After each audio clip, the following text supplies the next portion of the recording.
All right, so making a little intro here. You're gonna see the footage. I was there.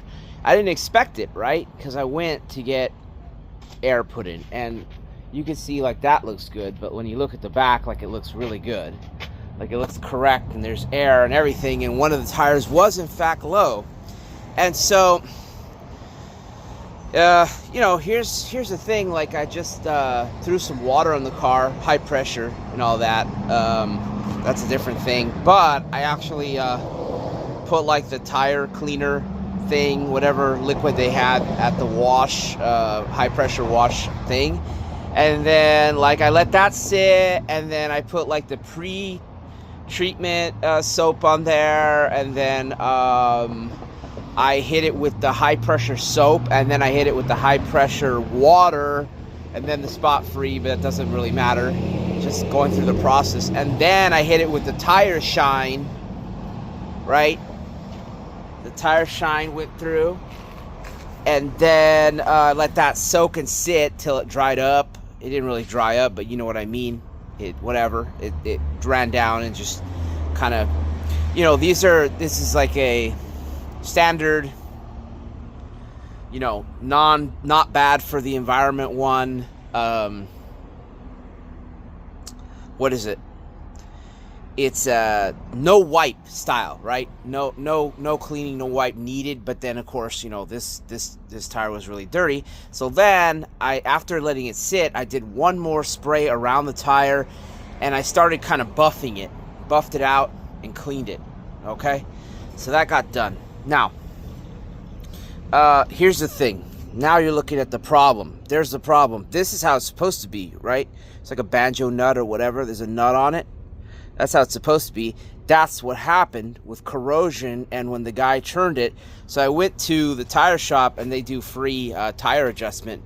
Thank goodness, right? I was like just trying to basically make it to the mechanic shop. I went right up the street to car wash, close by, whatever.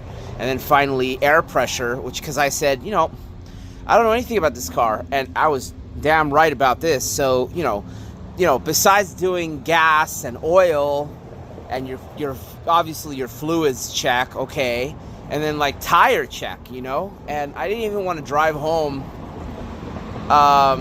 without checking the tires. But I looked at the tires and I said they have enough air to drive home.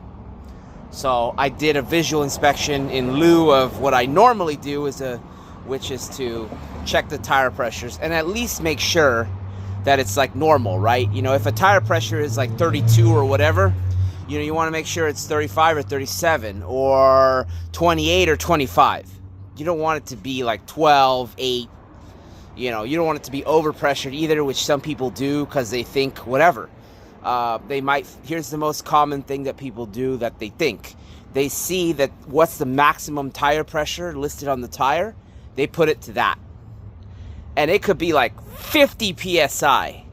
And what it does is it just makes the tire, well, I think, according to my recollection, the tire, instead of it kind of like being flat, like a balloon, the middle of the tire actually bulges, and then like, it starts to wear in the middle of the tire. Of course, the ride is the harshest it can be. And then, of course, you could possibly, you're kind of... What I would say is that what would happen is you're not going to get the best grip, probably. Not when you're, like, driving and turning also, but, like, also you got to think, like, is that going to be productive for my contact patch? Even to that extent. So I don't know. But anyway, it doesn't matter, right? It's just wrong. So that got fixed. But here's the problem, right? So what are these?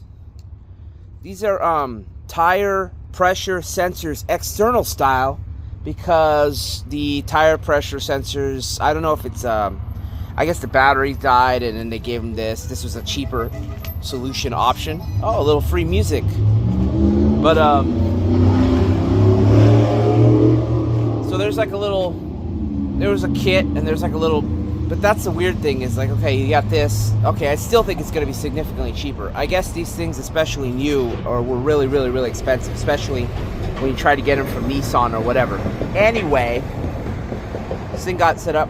Now he put, I think, the good metal air caps on. Like I said, one of my tires was low, not cool. Car feels different, right? I was driving the car and I kind of felt, I said, why does the car feel like this? It feels not tight. It feels sluggish. It feels loose. It was because the tires were not right. They weren't set right. They were uneven, of course. So it just felt all wonky. So you could tell, you know, when you have a tight car, like a sports-ish car, sports car, you could feel it, that it don't feel right. So if it doesn't feel right, that's one of the things that, like, is the key thing. If your car doesn't feel right or sound right, check it out. But anyway, finally. So the thing snapped off, right? So he's telling me, I can't turn this one. Is there a little tool in the car? I looked at the car, didn't find a tool. So it's unusual because you would think that you would have a wrench in there for this guy, right? To match that, so that, because this is how you access the tire. So you're telling me that you're going to put this torture device on and you're not even going to be able to take it off if you need to add air in your tire or let air out or whatever, adjust your air.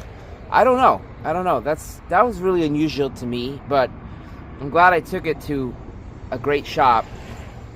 And the guy was not only helpful, he was knowledgeable, but he also went through the trouble of jacking up my lowered car, which is also a pain, and then he replaced the problem. So you're going to see that in the next video.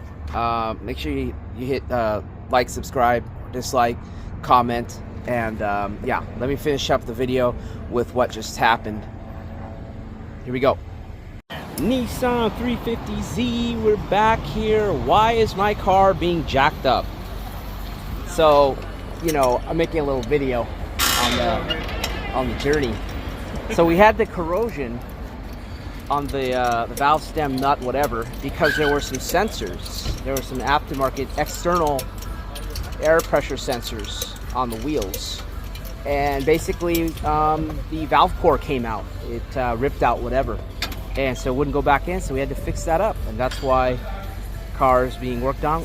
Looks like we are back, though, huh? That's how it came out, huh? Yeah, and that's your sensor, so it's attached. Wow. So yeah, so it came out. There it is, broken end, right? And there, the sensor attached and everything. So that's, we're seeing that.